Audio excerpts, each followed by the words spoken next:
جب تک کوئی معصوم اجازت نہ دے، جب تک کوئی معصوم حکم نہ دے، ایسا جہاد نہیں ہو سکتا کہ تم لشکر تیار کرو اور دشمنوں پہ حملہ کرو.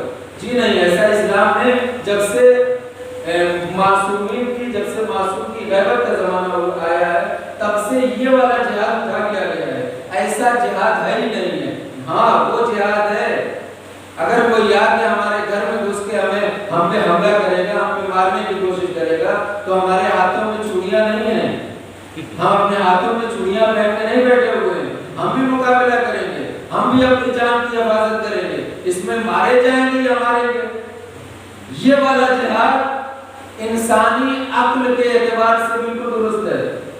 کوئی اسے خراب، کوئی اسے غلط نہیں کہہ سکتا. پورے چیلنج کے ساتھ میں کہتا ہوں، اس جہاد کو کون ہے جو غلط کہہ دے؟ کوئی تمہارے گھر میں حملہ کر رہا ہے اور تم آرام سے بیٹھے رہو، نہیں ہمیں لڑنا نہیں ہے.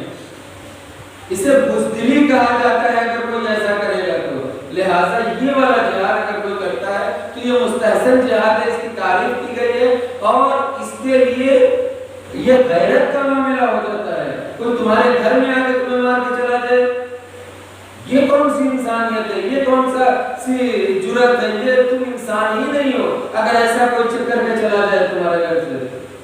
اگر تمہارے گھر میں گھس کے کوئی تمہیں مار کے چلا جائے تو تم انسان ہی نہیں ہو، انسان کہے جانے کے لائق نہیں ہو. اگر کوئی تمہارے گھر میں آ رہا ہے، تمہارے اندر اتنی طاقت نہیں ہو کہ اس کا مقابلہ کرو، تب بھی تمہیں مقابلے میں اٹھنا ہے. توجہ فرمائیں، یہ کربلا کا درس ہے. تب بھی تمہیں مقابلہ کرنے کے لیے اٹھنا ہے، چاہے مر جاؤ، چاہے مر جاؤ. تمہارا ایسا جہاد کرتے ہوئے اگر ایک قطرہ تمہارا خون کا زمین پہ گرے گا نہیں، اس سے پہلے اللہ تمہارے سارے گناہوں کو بخش دے گا.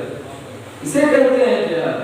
اس طریقے سے جہاد سمجھایا جاتا ہے. عزیزو توجہ فرمائیں کہ اللہ نے وعدہ کیا ہے کہ مومنین سے ان کی جان و مال کو خریدوں گا اور اس کے بدلے میں جنت دوں گا.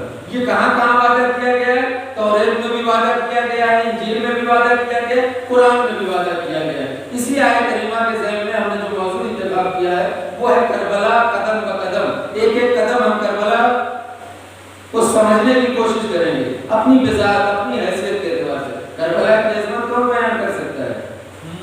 کربلا کی حقیقت کو کون بیان کر سکتا ہے؟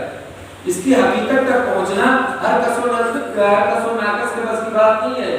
کربلا وہ ماسا ہے، کربلا وہ معرکہ ہے. میں ایک سوال پچھلے سال میں پھر دوہرا کے تاکہ تازہ ہو جائے آپ کے اذہان عالیہ میں. کربلا پہ رونے کی، کربلا کا ذکر کرنے کی اتنی زیادہ تاکید کیوں ہے؟ اتنی زیادہ تاکید کیوں ہمیں کہا گیا ہے کہ جناب شبیب کو مخاطب کر کے امام رضا علیہ السلام فرماتے ہیں کہ اپنے شبیب ان کن تباکین لشین فبکری حسین، اے شبیب کے بیٹے اگر تمہیں کسی بات پہ رونا آئے تو اسے چھوڑو، حسین پہ رو، حسین کی مظلومیت پہ رو. کیوں؟ فَإِنَّهُ ذُبِحَ كَمَا يَذْبَحُ الْكَبْشُ، کیونکہ حسین کو ایسے ذبح کیا گیا جیسے بھیڑ بکریوں کو ذبح کیا جاتا ہے. یہ ایک وجہ امام نے اس حدیث میں بیان کر دی، لیکن یہی صرف وجہ نہیں ہے. صرف مظلومیت اگر آپ کہیں گے کہ کربلا میں بے پناہ ظلم ہوا ہے، اس لیے ہم سے کہا گیا کربلا پہ رو، کربلا کا تذکرہ کرو، کربلا پہ ماتم کرو، گریہ وزاری کرو. اس لیے کیوں؟ کربلا میں بے پناہ ظلم ہوا ہے، ظلم کی انتہا ہو گئی کربلا میں. تو بتائیے مجھے، کیا کربلا سے زیادہ کہیں ظلم نہیں ہوا ہے؟ کیا کربلا سے زیادہ کہیں ظلم نہیں ہوا ہے؟ کیا آپ کی نظروں میں مولا کائنات کی شہادت کربلا سے کم ظلم ہے؟ مولا کائنات کے سر پہ ضربت لگ جانا یہ کربلا سے کم ظلم ہے؟ نہیں کہہ سکتے. زینب و ام کلثوم کا بے ردا بازاروں میں جانا، درباروں میں جانا، یہ زیادہ غمناک ہے یا جناب سیدہ کا دربار میں جانا زیادہ غمناک ہے؟ کہہ سکتے ہیں آپ؟ نہیں کہہ سکتے. کیا کربلا سے زیادہ کہیں اور ظلم نہیں ہوا ہے؟ کربلا میں 6 مہینے کے بچے کے گلے پہ تیر مار دیا گیا. مہینے کے بچے کو بھوکا اور پیاسا اس کے گلے پہ تیر مار دیا گیا. صحیح ہے. یہی ہے کربلا کے ظلم کی انتہا. ابھی جو داعش نے کیا ہے وہ کم ظلم ہے. عراق میں جو عراق اور شام میں جو داعشیوں نے کیا ہے وہ کم ظلم ہے. ماؤں کی آگوش سے 6 مہینے 7 مہینے کے بچوں کو چھین کے وہ جو کباب بھوننے والی مشین آپ لوگوں نے دیکھی ہوگی اس میں ڈال دیتے تھے. یہ کم ظلم ہے. یہ کم ظلم ہے. اگر ظلم پہ رونا ہے اگر ہمیں ظلم پہ رونے کا حکم دیا گیا ہے بڑی باریک نقطے کی طرف آپ حضرات کے اذہان کو لے کے جانا ہے. اگر ظلم پہ رونے کا حکم دیا گیا ہے تو پھر یہ سارے ظلم ہے سب پہ بیٹھ کر روئیے. سارے کوئی مظلوم قتل کر دیا جائے آپ فرش ازا بچائیے ماتم کیجیے گریہ کیجیے نوحہ کی پڑھیے اور روئیے اس پہ زندگی بھر. اگر ظلم پہ رونا مراد ہے توجہ فرمائیں اگر ظلم پہ رونا مراد ہے کربلا کی عظمت میں بیان کرنا چاہتا ہوں اگر ظلم پہ رونا مراد ہے پھر کیوں اتنی تاکید کی گئی ہے. اگر آپ کہیں گے کربلا میں امام کی شہادت ہوئی امام پہ ظلم ہوا ہے امام کے گھر والوں پہ ظلم ہوا ہے اتنا امام حسین علیہ السلام ہی تو امام نہیں ہے.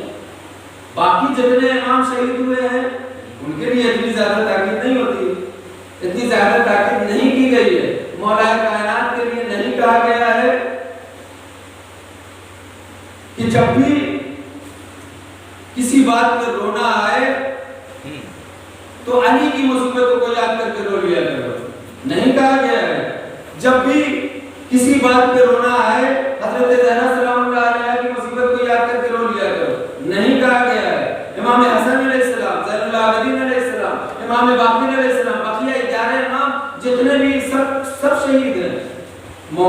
پیغمبر اکرم کی حدیث ہے ما منا الا مقتول او مسموم.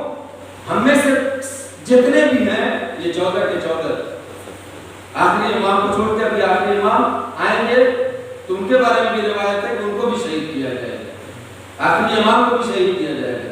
ما منا الا مقتول او مسموم.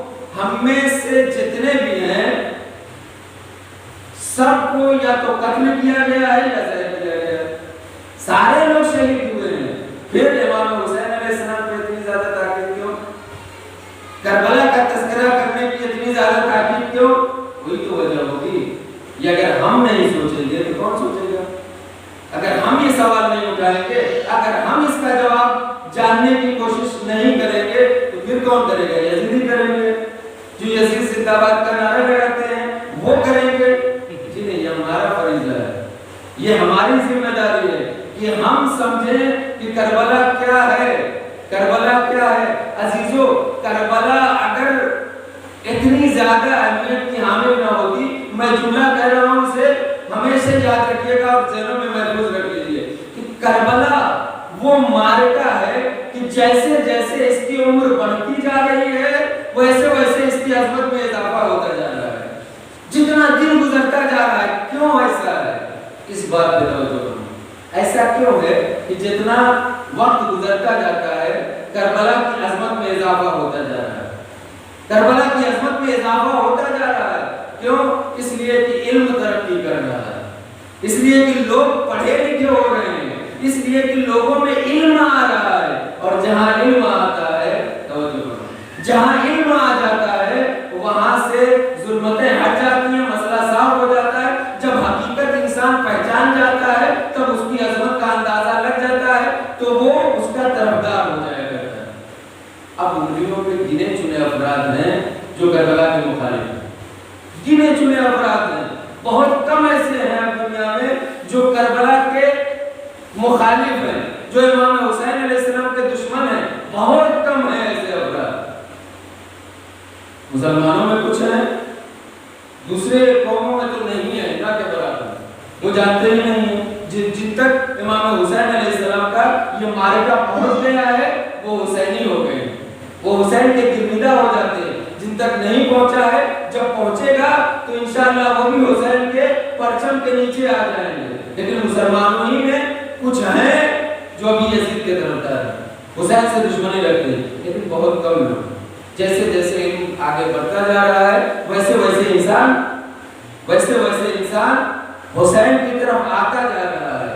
یہ بہت سال پہلے جوش نے کہا تھا نا، جوش مری آبادی نے، انسان کو بیدار تو ہو لینے دو، ہر قوم پکارے گی ہمارے ہیں حسین، ہر قوم پکارے گی ہمارے ہیں حسین۔ تو وہ وقت آ رہا ہے، اب ہندوؤں میں دیکھیں آزاداری ملے گی آپ کو، ہندوؤں میں دیکھیں آزاداری ملے گی آپ کو، عیسائیوں میں دیکھیں امام حسین کی آزاداری ملے گی، یہودیوں کے یہاں حتی جو اسلام کا سب سے بڑا دشمن ہے یہودی، وہاں بھی آپ کو امام حسین کے چاہنے والے مل جائیں گے، وہاں بھی حسین کے چاہنے والے اور حسین کی آزاداری منانے والے مل جائیں گے۔ لیکن کیا کیا جائے کہ اسلام کے خوبصورت بدن پہ ایک وہابیت نام کا کوڑا ہے، ایک وہابیت نام کا زخم ہے انسان کے، اسلام کے خوبصورت بدن پہ، یہی ہے جو حسین کو برداشت نہیں کر رہے ہیں، یہی ہے جن سے حسین کی آزاداری برداشت نہیں ہوتی ہے۔ لیکن یہ عجیب بے وقوف ہے، توجہ فرمائیں، یہ عجیب بے وقوف ہیں۔ اگر ان لوگوں نے، توجہ کریں، میں ایک جملہ درج کرنا چاہتا ہوں، اگر ان لوگوں نے وقتاً فوقتاً اعتراضات نہ کیے ہوتے، آزاداری کو روکنے کی کوششیں نہ کی ہوتی ابتدا سے، میں نے پچھلے سال پورا کیا دوہراؤں گا، صرف اشارہ کروں گا، ابتدا سے امام حسین کے قیام کے بعد سے لے کے آج تک آزاداری کو روکنے کی کوشش کی جا رہی ہے، امام حسین علیہ السلام کا نام و نشان مٹا دینے کی کوشش کی جا رہی ہے۔ کبھی کیا ہو رہا ہے، زیارت پہ جانے والوں کی پابندی، ہاتھ کاٹ دیے جائیں گے، گلا کاٹ دیا جائے گا، دو لوگ آؤ، ایک کو قتل کیا جائے گا، ایک جائے گا زیارت پہ، ایک کو قتل کیا جائے گا، دوسرا جا سکتا ہے زیارت پہ۔ یہ ساری پابندیاں لگانے کے باوجود آج دیکھیے حسین کہاں کہاں ہے، آج دیکھیں حسین کہاں کہاں ہے۔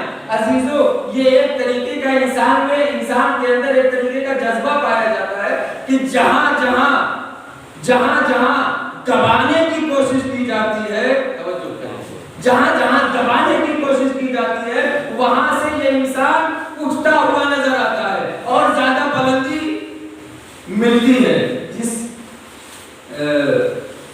انقلاب کو دبانے کی کوشش کی جاتی ہے وہ اوپر کے سامنے آتا ہے۔ کیسے؟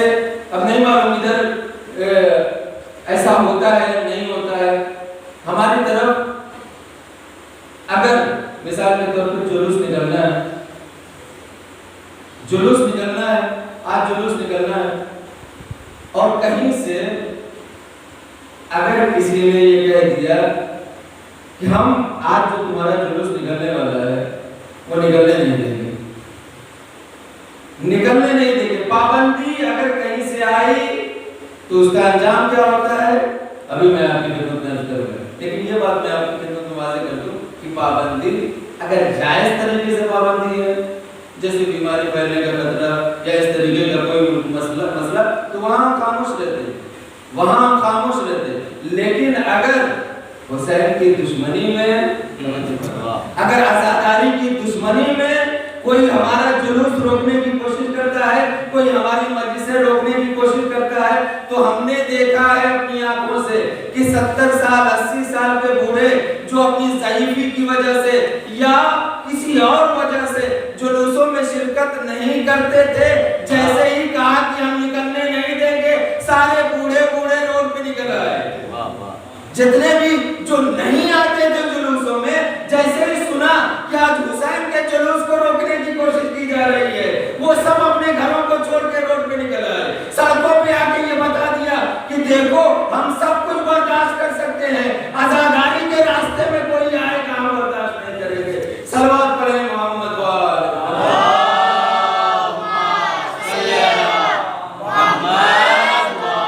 محمد۔ عزیزان گرامی، یہ ہے عظمت کربلا۔ اب اس کو کیسے انجام دیا گیا ہے؟ ہماری کل کی گفتگو یہاں تک پہنچی تھی کہ امام حسین علیہ السلام نے بیعت سے انکار کیا، اب مدینے سے نکلنے کی تیاری ہے، مدینے سے نکلنا ہے امام حسین علیہ السلام کو۔ ایک اور شخصیت کا میں نے تذکرہ کیا تھا، عبداللہ ابن زبیر۔ امام بیعت سے انکار کر کے 2 دن کے بعد مدینے سے نکلے ہیں، اور عبداللہ ابن زبیر اسی رات غیر معروف راستوں سے نکل گئے. امام حسین علیہ السلام بھی نکلے اپنے کاروان کو لے کر. کہاں گئے امام حسین علیہ السلام؟ کہاں گئے؟ مدینے سے کہاں گئے؟ مکہ گئے نا. مکے میں امام حسین علیہ السلام پہنچے، مدینے سے امام حسین علیہ السلام مکے پہنچے. اب سوال یہ ہے کہ امام حسین علیہ السلام نے مکے ہی کا انتخاب کیوں کیا؟ سوال ہے یا نہیں؟ کہیں اور چلے جاتے. لوگ طرح طرح کا مشورہ دے رہے تھے کہ ادھر ہماری طرف لوگوں نے مشورہ دیا کہ اتر کی طرف یا پتہ نہیں کون سی سمت پڑتا ہے ادھر چلے جائیے، یعنی اشارہ یہی تھا ہندوستان کی طرف، ادھر چلے جائیے، ادھر آپ کو کوئی پریشان کرنے والا نہیں ملے گا، دوسری طرف چلے جائیے. بہت سارے لوگوں نے بہت سارے مشورے دیے، لیکن امام حسین علیہ السلام مکے میں آئے. کیوں؟ دو وجہ ہیں علماء نے بیان کی. سب سے پہلی وجہ یہ ہے کہ مکہ حرم امن ہے. مکہ کیا ہے؟ حرم امن ہے. کیا مطلب حرم امن ہے؟ حرم امن کا مطلب یہ ہوتا ہے کہ مکے میں کسی کو قتل کرنا جائز نہیں ہے، مکے میں کسی کا خون بہانا جائز نہیں ہے. مکے میں یہاں تک کہ حاجی اگر جاتا ہے تو غلطی سے بھی اگر اس کے ہاتھ سے ایک مچھر مر جاتا ہے اس کا بھی کفارہ دینا پڑتا ہے. اتنی امنیت ہے مکے کے اندر، اتنی امنیت ہے مکے کے اندر. مکے کا انتخاب کیا مولا نے کیوں؟ تاکہ وہاں جا کے سلامت رہے. وہاں جائیں تو دشمنوں کے چہرے سے نقاب ہٹ جائے. جو اسلام کے نام پہ اپنے آپ کو پہچانوانا چاہتے ہیں ان کے چہرے سے نقاب نوچ لی جائے کہ دیکھو یہ اسلام کے نہیں ہیں. ہم اگر خانہ کعبہ کے اندر بھی رہیں تو یہ ہمیں مارنے کی کوشش کریں گے، ہمیں قتل کرنے کی کوشش کریں گے. ایک وجہ یہ. دوسری وجہ یہ کہ امام صرف یزید کے ڈر سے تھوڑی نکلے تھے. یزید سے ڈر کے مدینہ تھوڑی چھوڑا تھا امام حسین علیہ السلام نے. ایک مقصد لے کے امام حسین علیہ السلام مدینے سے نکلے تھے. اس مقصد کو لوگوں تک پہنچانا تھا یا نہیں پہنچانا تھا؟ وہ مقصد لوگوں تک پہنچنا چاہیے تھا. کیسے پہنچتا؟ امام نے مکے کا انتخاب کیا، مکے کا انتخاب کیا. حج کے ایام تھے، تمام امت، تمام اسلامی ممالک سے حج کے موسم میں حاجی اکٹھا ہوتے ہیں. اس لیے مولا نے مکے کو انتخاب کیا کہ وہاں لوگ ملیں گے اور میں اپنا پیغام لوگوں تک پہنچا سکوں گا. اس لیے مکے کا انتخاب کیا. مکے کا انتخاب کیا. میں نے عرض کیا آپ کی خدمت میں کہ میں ایک ایک قدم لے کے آپ کو کربلا میں کیا کیا ہوگا، کربلا سے پہلے کیا کیا واقعات ہوئے، جہاں تک توفیق الہی شامل حال نہیں میں آپ کی خدمت میں عرض کروں گا. مکے پہنچے تو مکے میں کہاں رکے مولا؟ خانہ کعبہ میں تو نہیں رہیں گے نا، وہ حرم ہے، وہاں پہ حاجی رہتے ہیں، وہاں پہ اعمال حج انجام دیے جاتے ہیں. کہیں تو رکیں گے. حج کرنے ہیں جب حاجی جاتے ہیں تو کہاں رکتے ہیں؟ ہوٹل میں رکتے ہیں، مہمان سرا جو بنایا جاتا ہے اس میں رکتے ہیں. امام حسین علیہ السلام کہاں رکے؟ توجہ فرمائیں. یہ حسین کی غیرت اور حسین کی دینداری کو دیکھیے. امام حسین علیہ السلام جب مکے پہنچے تو تاریخ نے لکھا ہے کہ مکے میں امام حسین علیہ السلام 3 شعبان کی صبح کو پہنچ گئے.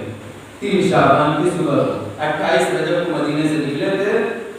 3 شعبان کی صبح میں جو شب جمعہ تھی، جمعرات کا دن تھا، صبح میں امام حسین علیہ السلام مکے میں پہنچ گئے. مکے میں امام حسین علیہ السلام پہنچے. کہاں ٹھہرے؟ شیب علی ابن ابی طالب میں. شیب علی ابن ابی طالب کیا ہے؟ وہی جسے شیب ابی طالب بھی کہا جاتا ہے. شیب ابی طالب اس کے کئی نام ہیں. پہلا نام شیب علی، دوسرا نام شیب ابی طالب، تیسرا نام شیب عبد المطلب، چوتھا نام شیب عباس. یہ 4 نام کم سے کم تاریخ میں اس شیب کے لکھے ہوئے ہیں. یہ کون سا شیب ہے؟ یہ کون سی گھاٹی ہے؟ یہ کون سا گھر ہے؟ یہ وہی گھر ہے کہ جب کفار مکہ نے، جب مشرکین مکہ نے پیغمبر اور ان کے چاہنے والوں پہ سوشل بائیکاٹ کر دیا تھا، جب ان سے رابطہ منقطع کر دیا تھا، تو جناب ابو طالب اپنے بھتیجے اور تمام مسلمانوں کو لے کے اسی شیب میں پناہ گزین ہوئے تھے۔ یہ کس کا تھا، کس کی ملکیت تھی؟ یہ جناب عبد المطلب کی ملکیت تھی۔ جناب عبد المطلب کے کتنے بیٹے؟ جناب عبد المطلب کے 10 بیٹے تھے۔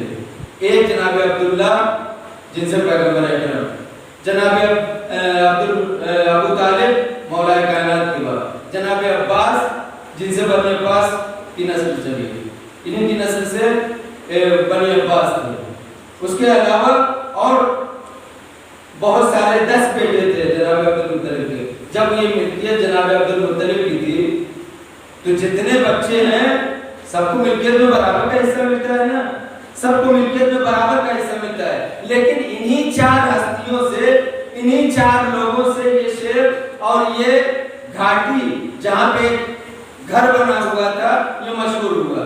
اب ذرا توجہ کیجئے، میں جملہ دے رہا ہوں۔ کربلا کے میدان میں امام حسین علیہ السلام جب 2 محرم کو پہنچے ہیں تو وہاں کے زمینداروں کو، وہاں کے رہنے والوں کو بلا کے کیا کہا؟ میں تمہاری یہ زمین خریدنا چاہتا ہوں، میں تمہاری یہ زمین خریدنا چاہتا ہوں، میں تمہاری یہ زمین خریدنا چاہتا ہوں۔ جانتے ہیں اس کا کیا مطلب ہوتا ہے؟ اس کا مطلب یہ ہوتا ہے کہ امام حسین علیہ السلام ایک لمحے کے لیے بھی، توجہ فرمائیں، ایک لمحے کے لیے بھی امام حسین علیہ السلام کسی غیر کی زمین میں رہنا برداشت نہیں کرتے۔ کسی غیر کی زمین میں مکے بھی آئے ہیں تو جتنے دن رہے ہیں مکے میں اپنے ہی گھر میں رہے ہیں، اپنے ہی گھر میں رہے ہیں مولا، مکے میں کسی اور کا احسان نہیں لیا۔ ورنہ بعد میں لوگ کہتے کہ حسین کو ہم نے پناہ دی تھی، حسین جب مکے میں آئے تھے تو ہم نے انہیں اپنے گھر میں پناہ دی تھی، ہم نے انہیں اپنا مہمان بنایا تھا۔ لوگ احسان جتاتے، لیکن امام سب پہ احسان کرتا ہے، کسی کا احسان امام کی گردن پہ نہیں ہوتا۔ امام وہ ہوتا ہے جس کا احسان لوگوں پہ ہوتا ہے، کسی اور کا احسان امام کی گردن پہ نہیں ہوتا۔ عزیزو، مولا پہنچے کربلا کے مکے میں، مولا 3 شعبان کو پہنچ گئے۔ اب مکے میں آ کے مولا نے کیا کیا؟ مکے میں آ کے ہمارے مولا حسین نے کیا کیا؟ مکے میں جیسے ہی پہنچے، عبداللہ ابن زبیر 2 دن پہلے پہنچ چکے۔ عبداللہ ابن زبیر اس کا کام کیا تھا؟ جیسے ہی امام حسین علیہ السلام آئے، توجہ فرمائیں یہاں سے، جیسے ہی امام حسین علیہ السلام آئے، لوگوں کو پتا چلا کہ نواسہ رسول مکے میں موجود ہیں، نواسہ رسول مکے میں آئے ہوئے ہیں۔ کیا ہوا؟ لوگ جھوک در جھوک امام کی خدمت میں آنے لگے۔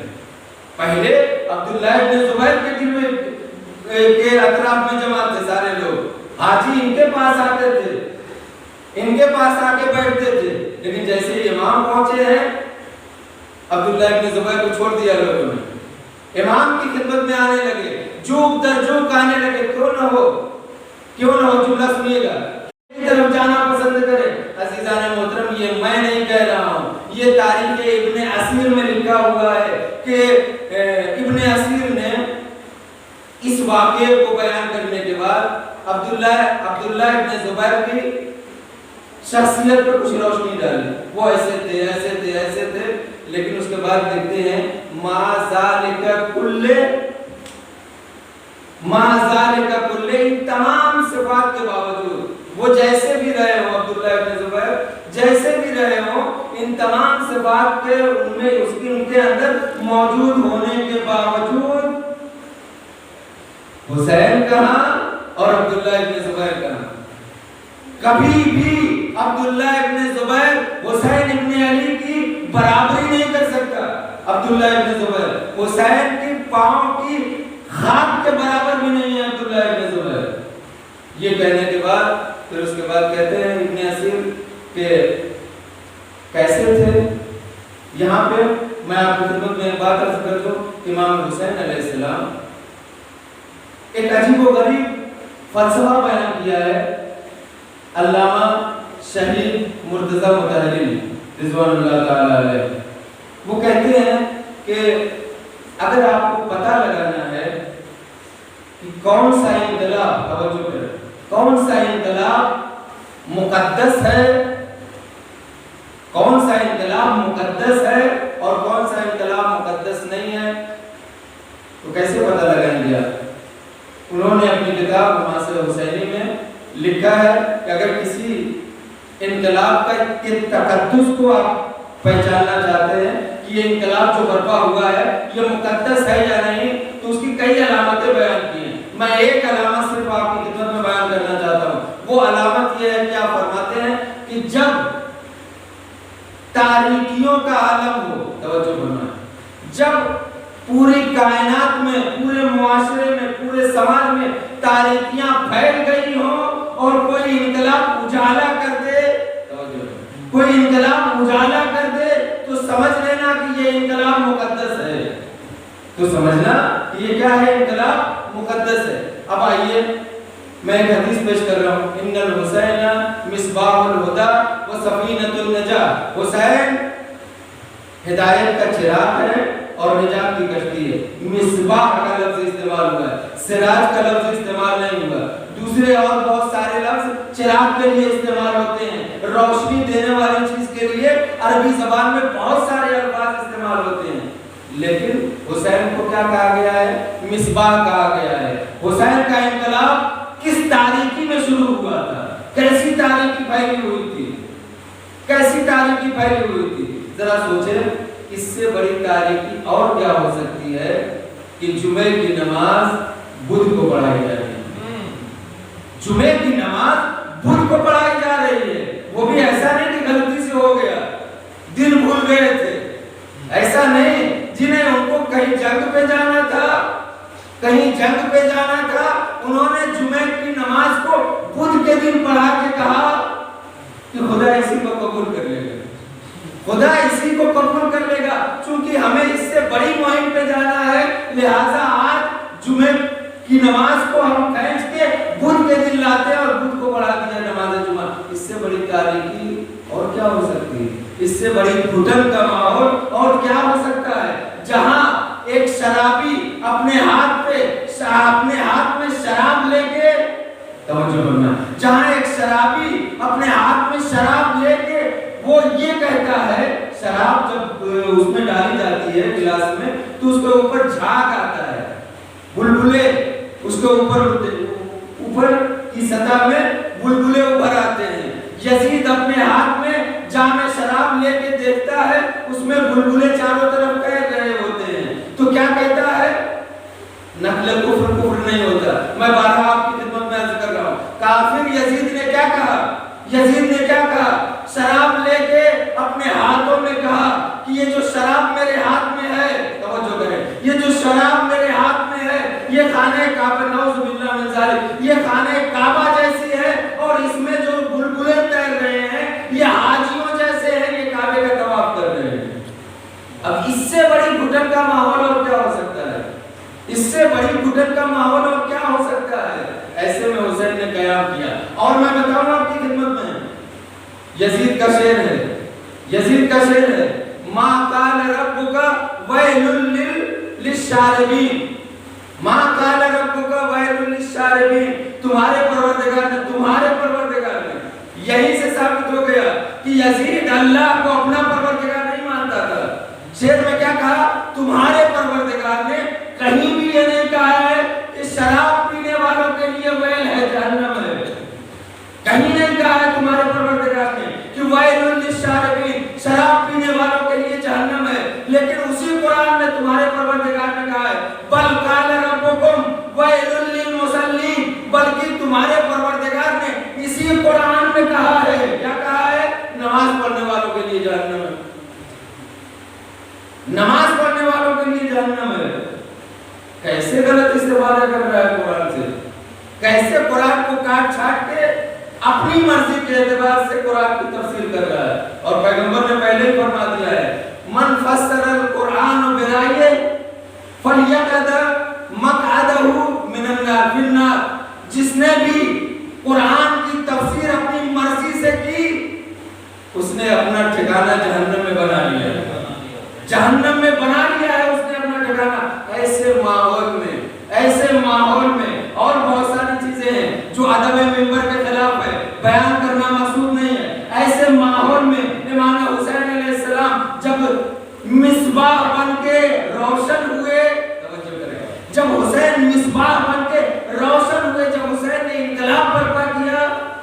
تو کیا ہوگا؟ یزیدیت کا خاتمہ ہو گیا۔ مصباح کسے کہتے ہیں؟ مصباح، آپ یہاں اگر کوئی شمع جلائیں، اندھیرا کر دیجئے، شمع جلائیں تو کیا ہوگا؟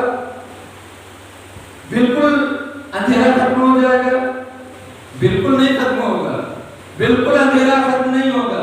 اگر شمع جلائیں آپ، دوسرا کوئی بھی چراغ جلائے، یہ لیکن یہ مصباح میں خاصیت ہوتی ہے۔ مصباح میں خاصیت یہ ہوتی ہے کہ جہاں یہ جل جاتا ہے، توجہ کریں، جہاں یہ جل جاتا ہے وہاں پھر اندھیرے کا نام و نشان نہیں رہتا، وہاں سے اندھیرا بالکل ختم ہو جاتا ہے۔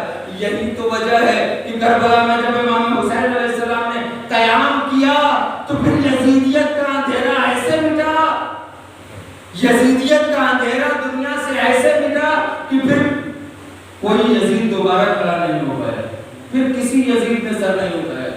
عزیزو، امام حسین علیہ السلام نے مکے میں قیام کیا، کتنے دن تک رہے؟ شعبان، رمضان، شوال، ذوالقعدہ اور ذوالحجہ کا پہلا ہفتہ، 8 ذوالحجہ کو نکلے ہیں نا، تقریباً 4 مہینہ کچھ دن، 4 مہینہ کچھ دن امام حسین علیہ السلام مکے میں رہے۔ مکے میں امام حسین علیہ السلام نے کیا کیا ان دنوں میں؟ کیا ہمیں یہ معلوم نہیں ہونا چاہیے کہ مکے میں اتنے دن رہ کے کیا کیا امام نے؟ خالی کربلا ہی میں تھوڑی ہے، کربلا سے پہلے بھی ہے اور کربلا کے بعد بھی ہے۔ ان ساری کڑیوں کو جب جوڑا جائے گا، تسلسل کے ساتھ جب بیان کیا جائے گا، تب سمجھ میں آئے گا واقعہ کربلا کی عظمت کیا ہے، تب سمجھ میں آئے گا واقعہ کربلا کی اہمیت کیا ہے۔ امام حسین علیہ السلام نے 4 مہینے میں کیا کیا؟ بہت سارے کام انجام دیے۔ اگر میں سب بیان کرنے لگا تو اسی میں سارا اشارہ ختم ہو جائے گا، لیکن 1-2 چیزوں کی طرف میں اشارہ کروں گا۔ امام حسین علیہ السلام، لوگ آتے تھے امام کے پاس، اپنے مسائل لے کے آتے تھے، امام ان کو حل کیا کرتے تھے اور اپنا مقصد بیان کرتے تھے، اپنا مقصد بیان کرتے تھے۔ امام کے پاس بھیڑ جمع ہونے لگی، امام کے پاس لوگ جمع ہونے لگے۔ کون تھا؟ مکے کا والی کون تھا؟ مکے کا حاکم کون تھا؟ مکے کا والی بنی امیہ کا ایک آدمی تھا جس کا نام تھا، ایک صلوات پڑھیں محمد و آل محمد، اللہم صلی علی محمد و آل محمد، ایک اور صلوات پڑھیں محمد و آل محمد،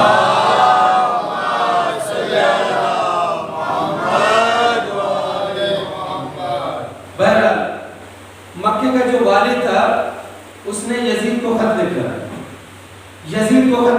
یزید بات یہ ہے کہ اب معاملہ ہاتھ سے نکلنے والا ہے۔ امام حسین علیہ السلام جب سے مکے میں آئے ہیں، لوگ جھوک در جھوک ان کی طرف جا رہے ہیں، لوگ ان کی طرف کھینچتے ہوئے چلے جا رہے ہیں۔ جاذبہ حسینی دیکھیے، جاذبہ حسینی دیکھیے، حسین کا جاذبہ دیکھیے۔ حسین صرف اپنی شہادت کی وجہ سے لوگوں میں مشہور نہیں ہوئے، صرف اپنی شہادت کی وجہ سے، صرف کربلا کے کارنامے کی وجہ سے حسین لوگوں میں مشہور نہیں ہوئے ہیں، بلکہ حسین کے اندر وہ صفات پائے جاتے تھے کہ جو لوگوں کو اپنی طرف کھینچ رہے تھے، جو لوگوں کو اپنی طرف کھینچ رہے تھے۔ میں ایک جملہ ابن ابی شیبہ جو مشہور و معروف محدث ہے، ان کا ایک جملہ میں آپ کی خدمت میں عرض کرنا چاہتا ہوں۔ حسین کیسے تھے؟ حسین کیسے تھے؟ وہ لکھتے ہیں کہ کان عالماً بالقرآن، حسین ابن علی قرآن مجید کے عالم تھے، قرآن مجید کے جاننے والے تھے، عاملاً علیہ، قرآن مجید پہ عمل کرنے والے تھے، زاہداً تقیاً جواداً عارفاً بحق اللہ، وہ زاہد بھی تھے، عابد و زاہد بھی تھے، سخی اور جواد بھی تھے، کریم بھی تھے اور فصیح و بلیغ بھی تھے اور اللہ کی حقیقی معرفت رکھنے والے تھے، اللہ کی حقیقی معرفت رکھنے والے تھے۔ میں کہوں گا اے ابن ابی شیبہ، یہ سارے الفاظ تو ایک عام عالم کے لیے بھی بول دیا جاتا ہے، ایک عام عالم کے لیے بھی یہ سارے الفاظ استعمال کر دیے جاتے ہیں کہ وہ قرآن کے بہت بڑے عالم ہیں، وہ قرآن پہ عمل وہ زاہد ہے، وہ جواد ہے، سمیع ہے اور اللہ کی معرفت رکھنے والے، یہ تو عام عالموں کے لیے بھی کہہ دیا جاتا ہے۔ تو شاید ابن ابی شیبہ نے یہ کہا کہ دیکھو کسی الفاظ کے دامن میں اتنی گنجائش نہیں ہے کہ وہ حسین کی حقیقت کو بیان کر سکے، الفاظ کے دامن میں اتنی گنجائش ہی نہیں ہے کہ وہ حسین کی حقیقت کو بیان کر سکے، لہذا تھک کے کہہ دیا کہ کانا دلیلاً علی ذاتہ تعالی، حسین اس ذات کا نام ہے جو اللہ کے ثبوت پہ دلیل تھے، جو اللہ کے ثبوت پہ دلیل بن جائے اسے حسین ابن علی کہا جاتا ہے۔ یہی وجہ تھی کہ کربلا، لوگ سوچتے ہیں کہ کربلا جو ہے، ہم اگر کربلا اپنا کوئی آدمی، اپنا کوئی انسان حسین کو ماننے والا بھی شخص اگر کربلا کی تفسیر کرتا ہے تو کیسے تفسیر کرتا ہے؟ مومنین اور منافقین میں چلے، یہ تو کہا جاتا ہے ایک طرف مومنین تھے دوسری طرف منافقین تھے، ایک طرف مومنین تھے دوسری طرف منافقین تھے۔ اب آئیے میں آپ کی خدمت میں عرض کرتا ہوں، کیا خط لکھا گیا، یزید معاملہ ہاتھ سے نکل جائے گا، پھر یزید نے جیسے ہی خط یزید کے پاس پہنچا، یزید نے جناب عبداللہ ابن عباس کے پاس خط لکھا، عبداللہ ابن عباس جو امام حسین علیہ السلام کے چچا تھے، امام حسین امام حسین علیہ السلام کے رشتے میں چچا جناب عبد المطلب کے پوتے تھے عبداللہ ابن عباس، ان کے نام خط لکھا ہے۔ خط میں کیا لکھتا ہے یزید؟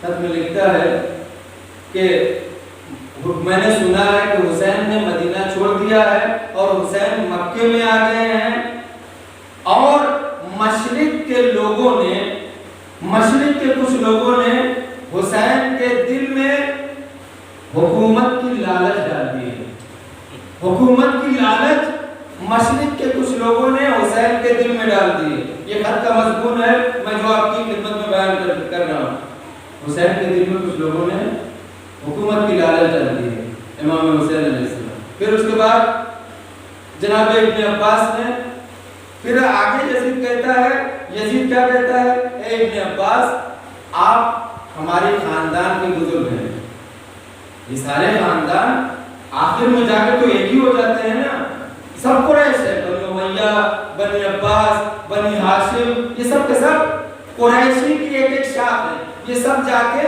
قریش پہ ایک جگہ مل جاتے ہیں، سب ایک ہی خاندان کے ہیں، خاندان سب کا ایک ہی ہے، سب قریش ہے، سب قریش ہے۔ کیا کہا ابن عباس؟ حسین کو سمجھاؤ آپ خاندان کے بزرگ ہیں۔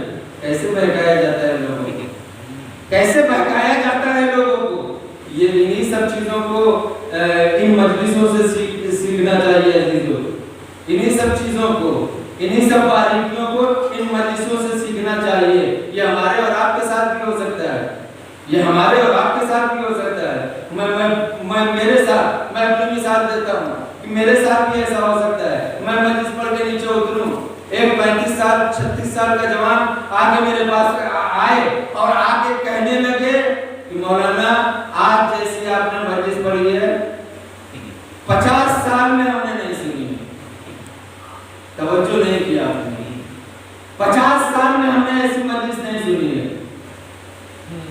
ایسے چڑھایا جاتا ہے لوگوں، ہمارے آپ کے ساتھ نہیں ہو سکتا عزیزو۔ 7ویں امام کی ایک حدیث ہے، یہ سن لیجیے اور ہمیشہ اس کو اپنے ذہن میں رکھیے، اپنے ذہن میں رکھیے اور اس کو اپنا نصب العین بنا لیجیے۔ مولا فرماتے ہیں اذا کان فی یدک جوزا وقال الناس لولو، اگر تمہارے ہاتھ میں اخروٹ ہے، اخروٹ جانتے ہیں نا اخروٹ، اگر تمہارے ہاتھ میں اخروٹ ہے اور لوگ کہیں کہ یہ لولو ہے، لولو وہ قیمتی پتھر جو ہوتا ہے، اگر لوگ کہیں کہ لولو ہے تو کیا تمہیں خوشی ہوگی؟ تمہیں خوش ہونا چاہیے؟ نہیں، ما ينفع، تو ایسا لوگوں کا کہنا تمہیں کوئی فائدہ نہیں پہنچائے گا۔ اس کے بعد کیا کہا؟ وَإِذَا كَانَ فِي يَدِكَ لُؤْلُؤًا، جب تمہارے ہاتھ میں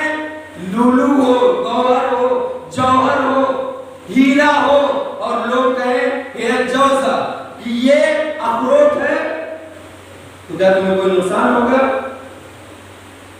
ما یضرک، تو تمہیں کوئی لوگوں کی کہی ہوئی بات تمہیں نقصان نہیں پہنچائے گی۔ مولا یہ کہنا چاہتے ہیں کہ اگر تمہارے ہاتھ میں کوئی اخروٹ دیکھ کے، توجہ فرمائیں، کہاں لے جانا چاہ رہے ہیں مولا ہمیں؟ اگر تمہارے ہاتھ میں کوئی اخروٹ دیکھ کے اسے ہیرا کہے، اسے لولو کہے، تو تم اس کی باتوں کو نہ ماننا، اس لیے کہ تم جانتے ہو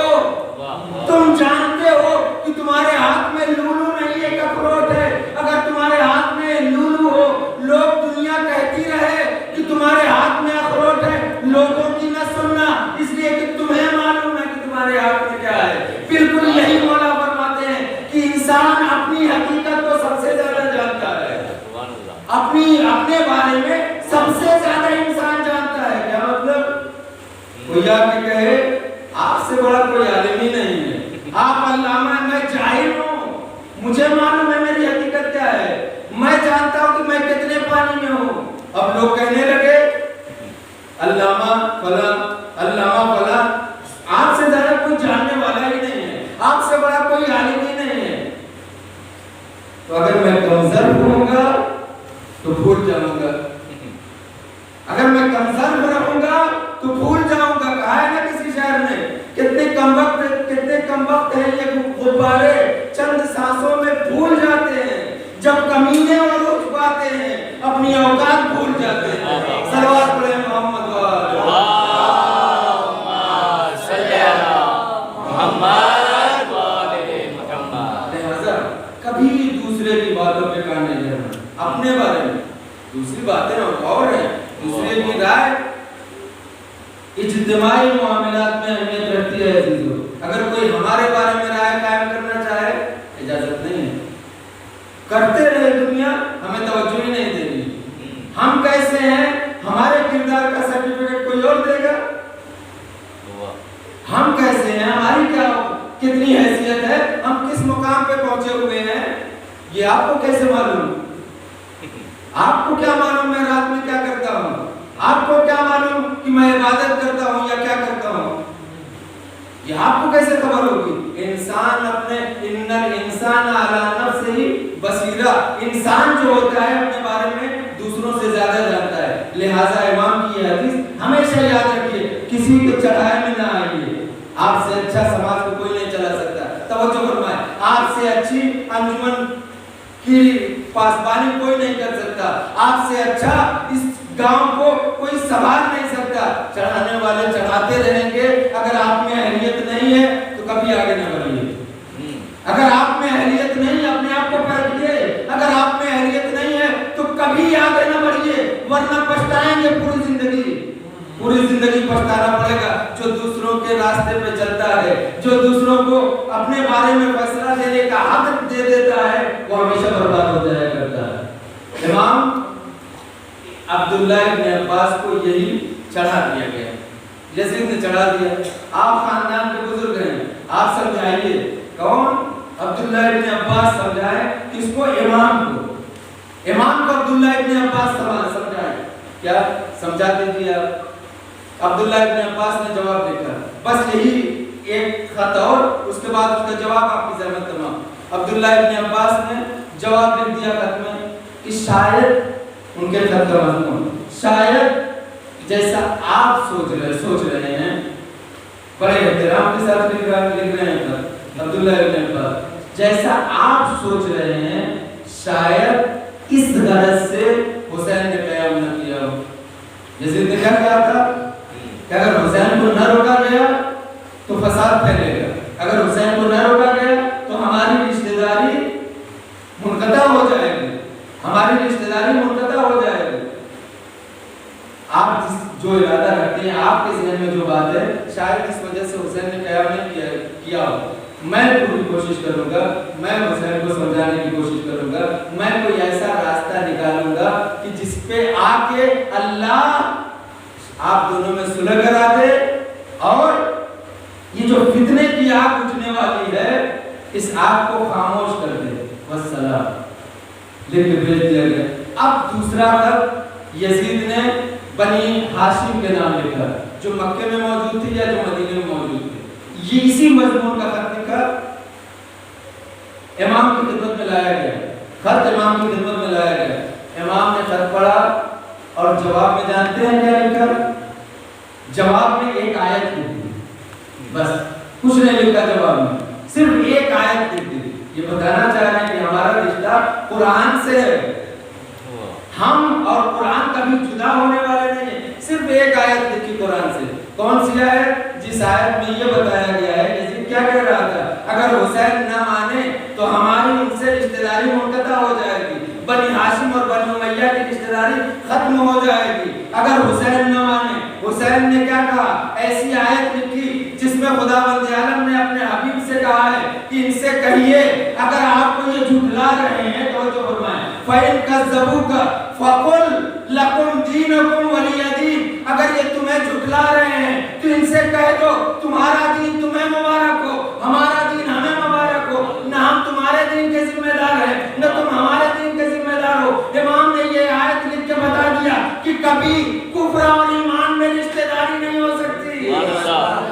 کبھی کفر اور ایمان میں رشتہ داری نہیں ہو سکتی۔ عزیزو وقت بہت زیادہ ہو گیا، اب یہاں سے گفتگو شروع ہو گئی، ہو رہی تھی لیکن وقت ختم ہو گیا، میں آگے نہیں بڑھاؤں گا، اس لیے کہ میں نے وعدہ کیا ہے کہ میں اپنے لیمٹ کے اندر انشاءاللہ پڑھوں گا۔ بس یہ بھی میں نے بات ختم کر دی، کیا کفر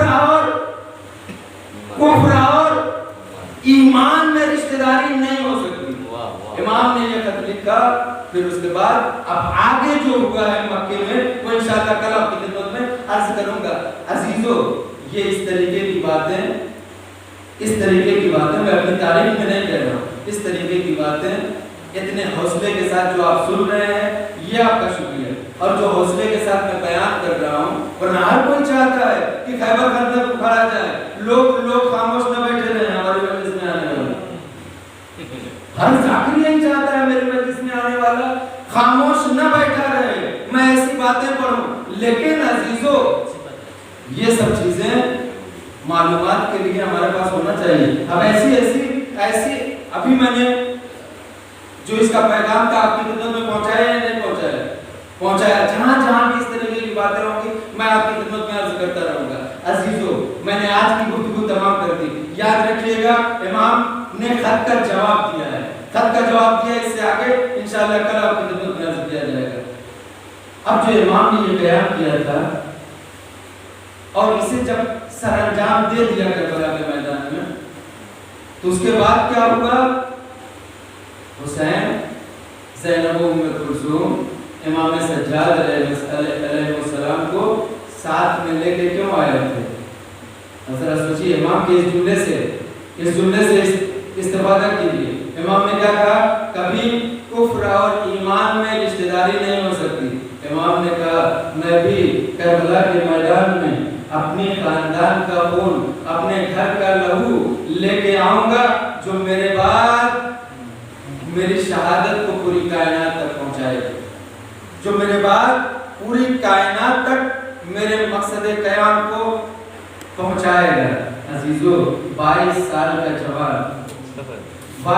کا جوان ہے سید سجاد، ان کے کاندھوں پہ امامت کی ذمہ داری آ گئی اور پورے قیام کربلا کی ذمہ داری امام اور زینب کبریٰ کے کاندھوں پہ آ گئی۔ کل کی گفتگو ہمارے یہاں تک پہنچی تھی کہ 11 محرم کو یہ قافلہ شہداء کی لاشیں سے گزارا گیا۔ وقت کیا تھا؟ ظہر کے بعد 11ویں محرم کو ظہر کے بعد یہ قافلہ کربلا سے نکلا ہے، ظہر کے بعد 11 محرم کو پہنچا۔ کب کوفے کب پہنچا؟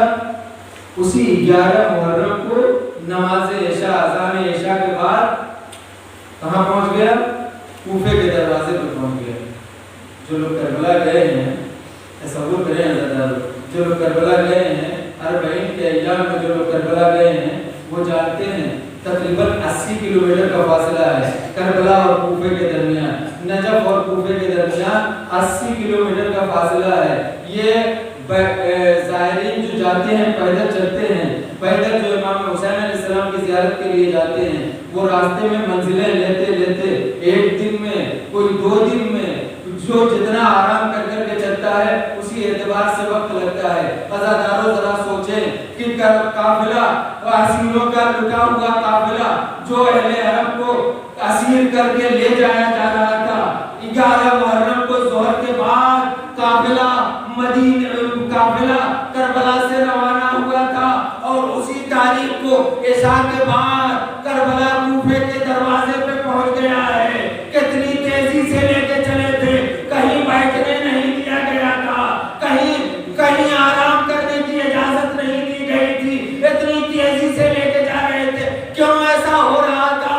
ابن زیاد، عمر بن سعد اور شمر ملعون یہ چاہتے تھے کہ جتنی جلدی پہنچ جائیں گے اتنی جلدی ابن زیاد کے دربار سے ہمیں انعام دیا جائے گا۔ انعام کی لالچ میں گھوڑوں کو دوڑاتے تھے، اونٹوں کو دوڑاتے تھے، اسی میں ماؤں کی گولیوں سے بچے چھوٹ چھوٹ کے کربلا کی زمین پہ راستے میں گرتے جاتے تھے، شہید ہوتے جاتے تھے۔ بڑی تیزی کے ساتھ لے کے جایا گیا۔ کربلا کوفے کے دروازے پہ کاروان پہنچ کے ٹھہر گیا۔ کوفے کے دروازے پہ پہنچ کے ابن زیاد کا حکم آیا، ابھی روک دو، ابھی روکو، رات میں انہیں نہیں لانا ہے، انہیں رات کی تاریکی میں شہر میں داخل نہیں کرنا ہے۔ جب دن کا اجالا ہو جائے، لوگوں کا ہجوم ہو جائے، تماشائیوں کا مجمع اکٹھا ہو جائے، ساری دکانیں کھل جائیں، تب علی کی بیٹیوں کو لانا، تب زہرا کی شہزادیوں کو کوفے میں وارد کرنا۔ میں کہوں گا زینب نے کیسے برداشت کیا ہوگا؟ یہی زینب تھی جب اس کوفے میں بابا کی حکومت تھی، جب مدینے سے کوفے آئی تھی، دن کا وقت تھا، مولا نے حکم دیا اے بیٹا حسن شہر کے باہر رکے رہنا، جب رات کی تاریکی آ جائے تب شہر میں داخل ہونا۔ جزاکم اللہ خیر الجزا۔ ذرا دیکھیے دونوں اوقات میں کتنا فرق تھا۔ جب مدینے سے باپ کی حکومت کے وقت میں جناب زینب ام کلثوم کوفے آئی تھی، سر پہ مکنا تھا، مکنے کے اوپر چادر تھی، اونٹ پہ جو ہے ہماری تھی، ہمارے میں محمل لگا ہوا تھا، محمل میں پردہ تھا، محمل میں پردہ تھا۔ اتنے پردے میں ہونے کے باوجود علی مرتضیٰ کو یہ گوارا نہ تھا میری بیٹیاں دن کے اجالے میں شہر کوفہ میں داخل ہوں۔ یہی وجہ تھی نجف کا رخ کیا، اے بابا آپ نے جب بلایا تھا تو اتنا اہتمام کیا تھا، رات کی تاریکی ہونے کا انتظار کیا تھا، اے بابا آئیے دیکھیے ابھی بازار سجنے کا انتظام ہو رہا ہے۔ جزاکم اللہ خیر الجزا۔ جناب زینب ام کلثوم شہر کو سجا دیا گیا، پورے شہر کو سجا دیا گیا، آئینہ بندی کی گئی۔ کس کے لیے؟ کس کے لیے؟ زینب ام کلثوم کے لیے، نبی کی نواسیوں کے لیے پورے شہر کو سجایا گیا۔ جناب زینب ام کلثوم پہنچی۔ اب ذرا سوچیں عزیزو، یہ اسیری اور بے ردائی، چونکہ آج کل ماحول ایسا ہو گیا ہے، اتنا انسان گناہوں میں مبتلا ہو گیا ہے، اس بات کا احساس نہیں ہو پاتا انسانوں کو کہ جناب زینب ام کلثوم کی بے ردائی یعنی کیا۔ زینب ام کلثوم کے سر سے چادروں کا چھن جانا یعنی کیا؟